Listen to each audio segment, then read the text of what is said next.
Head lines کے بعد bulletin کا باقاعدہ آغاز کریں گے اور سب سے پہلی خبر آپ کو دیں گے 26ویں آئینی ترمیم سیاسی بازی گروں کے لیے بھی سر کا درد بن چکی ہے۔ ملاقاتیں، عشائییں اور ضیافتیں بھی آئینی ترمیم پر کوئی فیصلہ کرانے میں تاحال کامیاب نہ ہو سکیں۔ خصوصی کمیٹی کے چیئرمین سید خورشید شاہ کہتے ہیں ترمیم کے مسودے پر 1-2 دن میں اتفاق ہو جائے گا۔ نون لیگ اور پیپلز پارٹی آئینی عدالتوں کے قیام کے مطالبے سے پیچھے ہٹ گئی ہیں۔ حکومتی اتحادی جماعتوں اور JUI فے میں 26ویں آئینی ترمیم ڈراپ کرنے اور آئینی بینچ کی تشکیل پر اتفاق ہو گیا ہے۔ اراکین سینٹ نے آئینی ترمیم پر ووٹنگ کے لیے دباؤ کا الزام بھی لگا دیا ہے۔ بالکل، آپ کو بتائیں کہ خصوصی کمیٹی کے چیئرمین خورشید شاہ کہتے ہیں ترمیم کے مسودے پر 1-2 دن میں اتفاق ہو جائے گا۔ مسلم لیگ نون اور پیپلز پارٹی آئینی عدالتوں کے قیام سے پیچھے ہٹ گئی ہیں۔ حکومتی اتحادی جماعتوں اور JUI میں 26ویں آئینی ترمیم ڈراپ کرنے اور آئینی بینچ کی تشکیل پر اتفاق۔ اراکین سینٹ نے آئینی ترمیم پر ووٹنگ کے لیے دباؤ کا الزام لگا دیا۔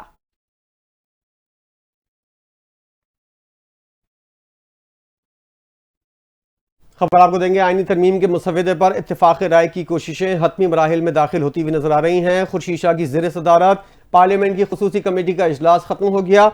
کل دن 1:30 بجے ایک بار پھر بیٹھک ہوگی۔ خصوصی پارلیمانی کمیٹی کا اگلا اجلاس میں اسد عمر، عمر ایوب خان، اعجاز الحق، پویلین بلوچ، جان بلیدی، امین الحق، بیرسٹر گوہر اور وفاقی وزیر قانون اعظم نذیر تارڑ بھی کمیٹی اجلاس میں شریک ہونے تھے۔ اجلاس کے بعد میڈیا سے گفتگو کرتے ہوئے پارلیمانی کمیٹی کے سربراہ خورشید شاہ نے کہا ہے کہ آئینی ترمیم کا مسودہ 2 دن تک مکمل ہو جائے گا۔ آئینی ترمیم کے مسودے پر 1-2 دن میں اتفاق ہو جائے گا۔ تفصیلات دیکھیے اس رپورٹ میں۔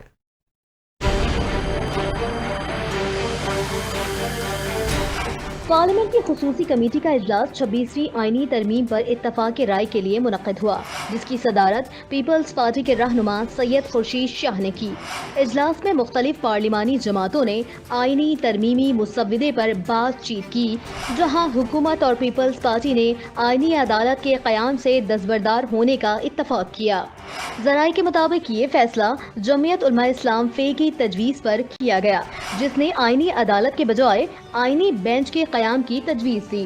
اجلاس میں فیصلہ ہوا کہ پیپلز پارٹی اور مسلم لیگ نون آئینی عدالت کے معاملے پر اپنے رہنماؤں آصف زرداری اور نواز شریف سے مشاورت کرے گی، جس کے بعد حتمی فیصلہ کیا جائے گا۔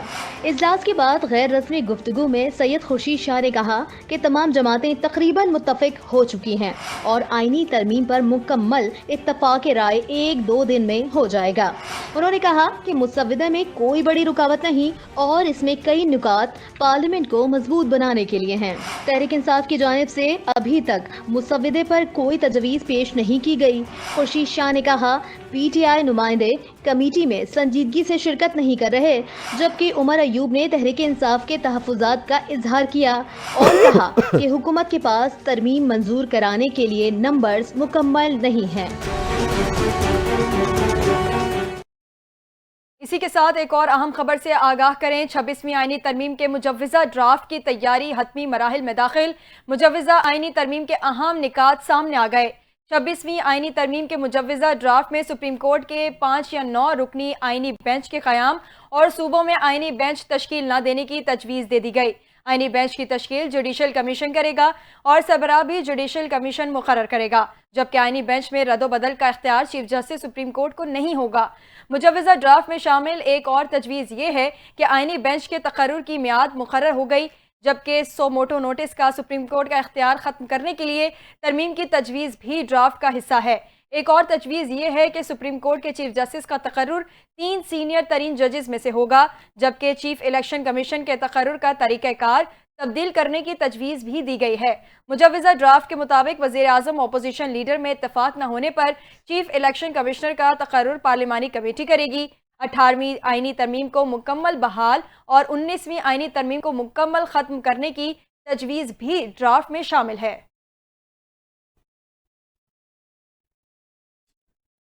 آئینی ترمیم کے حوالے سے اہم پیش رفت ہو گئی، جس میں مسلم لیگ نون اور پیپلز پارٹی آئینی عدالتوں کے قیام سے پیچھے ہٹ گئی ہیں۔ چیئرمین کمیٹی خورشید شاہ کی زیر صدارت خصوصی پارلیمانی کمیٹی کا اجلاس ہوا، جس میں 26ویں آئینی ترمیم کے مسودے پر تفصیلی بات چیت ہوئی۔ حکومت اتحادی جماعتوں اور JUI میں آئینی عدالت کے قیام کی 26ویں آئینی ترمیم ڈراپ کرنے اور آئینی پیکج کی تشکیل پر اتفاق ہو گیا۔